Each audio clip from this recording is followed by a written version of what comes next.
jiru hubachuun barbaachisaadha.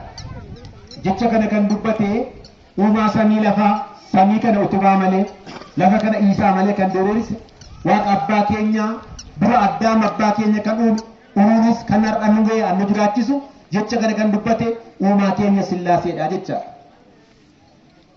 Seera uumamaa kana kan argannu ragaasaa boqonnaa 11 lakkoofsa 7 jecha ammaa kana ni arganna. Seera uumamaa boqonnaa 11 lakkoofsa 7 koottaa haa buunu afaan isaanii walitti haa maknu tokko tokko akka dhageenya haa taasisnu jedha. Kiristaanota boqonnaa 11 lakkoofsa 1 kaatanii olaaltan namoonni ilmaan namaa Waaqayyo wajjiniitiin dorgommii eegalanii jedha. Waaqayyo wajjin dorgommii eegaluudhaaf mana isaanii ba'anii otoo deemaa jiranii goodaa bal'aa tokkotti diriiraa lafa diriiraa qulqulluu ta'etti dhufanii jedha.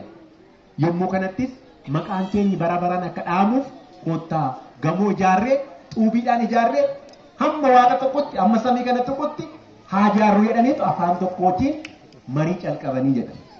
Maal calqaban siniin jedhee? Marii calqabanii maqaan keenya bara baraan akkatti dhaamuuf jedhanii jechaadha. Yommuu kana afaan tokko dubbatu yaada tokko walii galu qoomni kan biraan hin jiru afaan tokkittiidha. Afaan namnaa gargar hin qabu tokko walii gala jechaadha. Oluma ijaaranii deemanii jedha.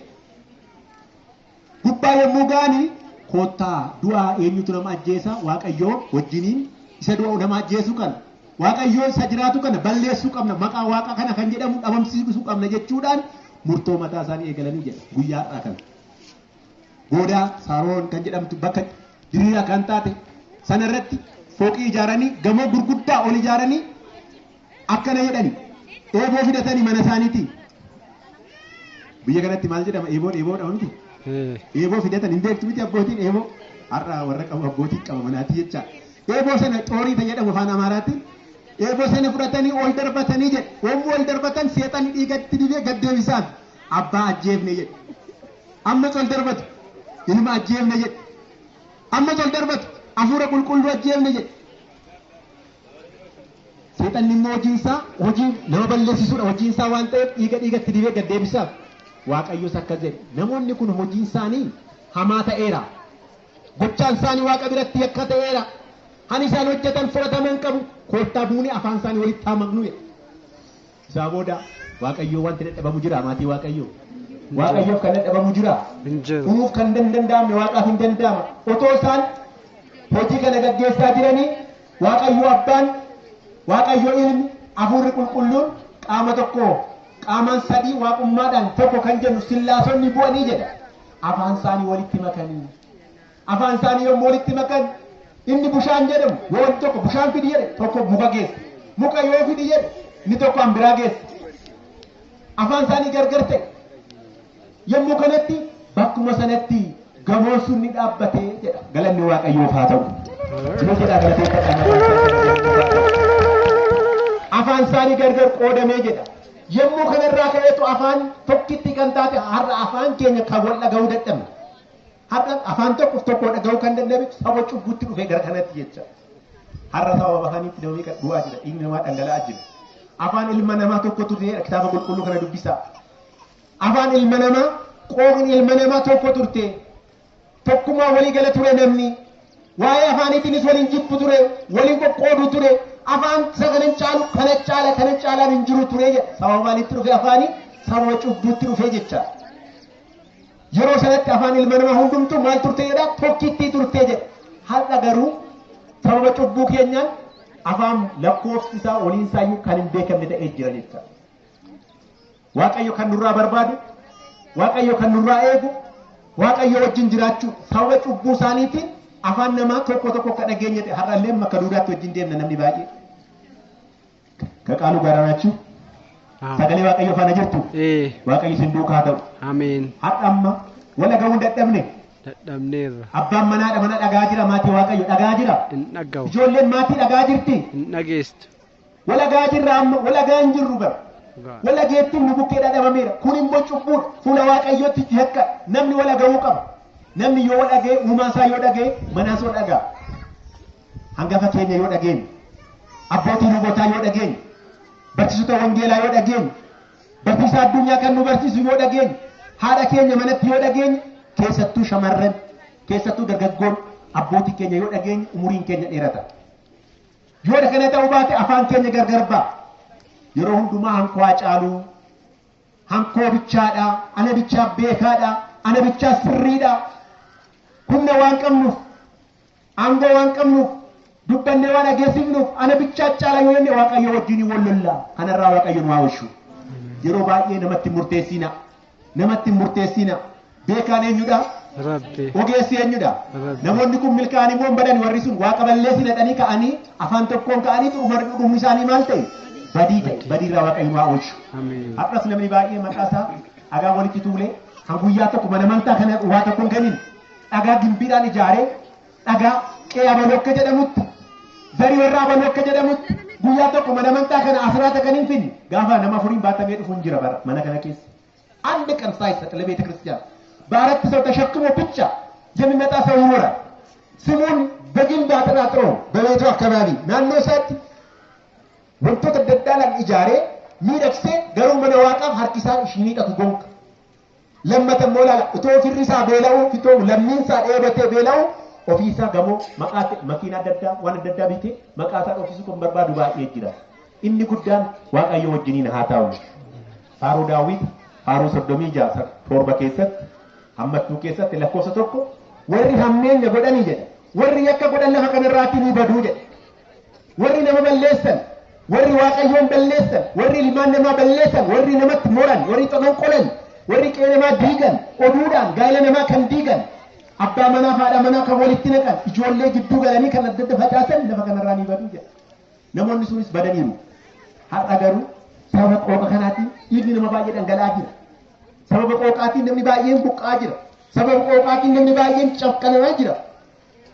Mirga dubbachuu dhabee rakkataa jira. Qoomni eenyuufuu sababa cubbuu malee hundi keenya ijoollee eenyuuti? Ijoollee Addaamiidha. Waaqayyoon galata gashadha. Inni biraa galateeffadhaa maqaan isaa kabajamee haa ta'u. Sababa cubbuu keenyaatiin tokko kan nageenya ta'e utubaan keenya hundeen keenya calqaba. Hunduma keenya uumaan keenya kan uume calqaba eenyudha? Handumtu irraa dhufe eenyudha? Addaam abbaa keenyaa fi Hewaan haadha keenya jechuudha. Har'a sababa cubbuutiin tokko dhagahu. Tokko yeroo hamatu dhagahu. Tokko yeroo arrabsuu dhagahu. Qooqa Itoophiyaa keessa qooqa 82 oltu jira amma Itoophiyaa keenya biyya keenya keessa.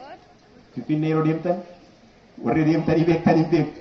Maal akka jedhamu yeroo hamma maal jedhuudha yeroo jettanii yaaddoftan jira jecha. Qooqni amma kanatti nama rakkisa. Waaqayyoon garuu daqiiqa tokkotti ta'a. Warri dhiphattan Waaqayyo mana keessanitti haa galu.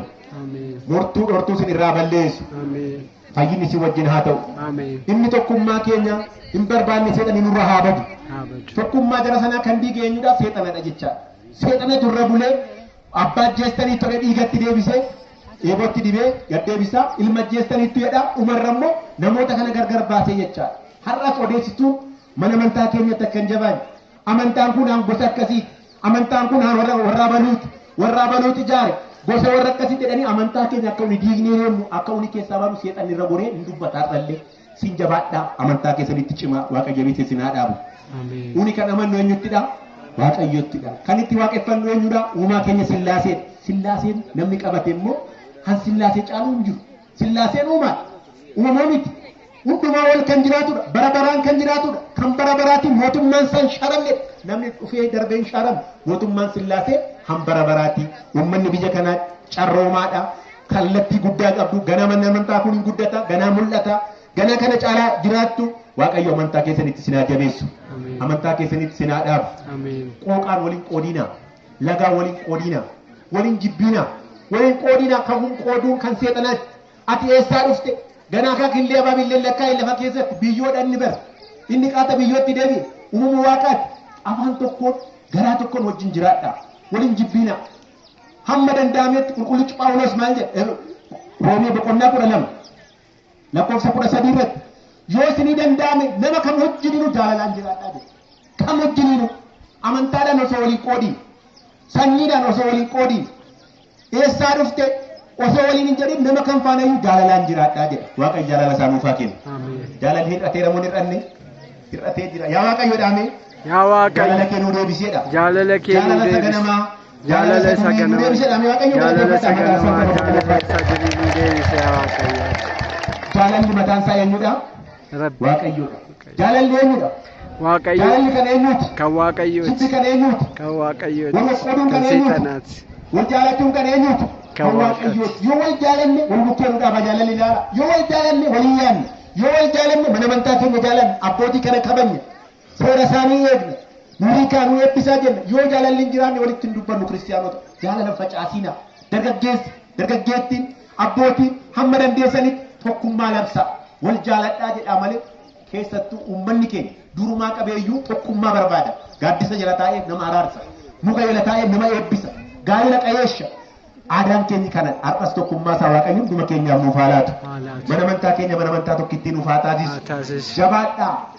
baay'istanii amantaa keessanitti laafina cimaa malee akka mismaaraa ta'a mismaarri otoo rukutamuu maal ta'a deema jabaachaa moo laafaa deema laafaa moo jabaachaa deema kiristaanni akkasiidha soomiin fuuldura keenya jira kadhannaadhaan soomaan jiraanne akka jiraannu waaqayyo nu haa gargaaru egaa dhuma keenya waaqayyo haa bareechu gabaabinumatti har'a kan barannu waa'ee tokkummaati jechuudha tokkummaan qabnu yoo ta'e dhumni keenya badiidhaa jecha abbaan qabeenya hammamuu qabeenya yoo qabaate qabeenyi isaa badiin oolchu jecha beekumsa addunyaa kana hammamuu yoo qabaanne badiin oolu hin beeku abbootiin umurii dheeraa taatan waan baay'eedhaan aangoo guddaa qaban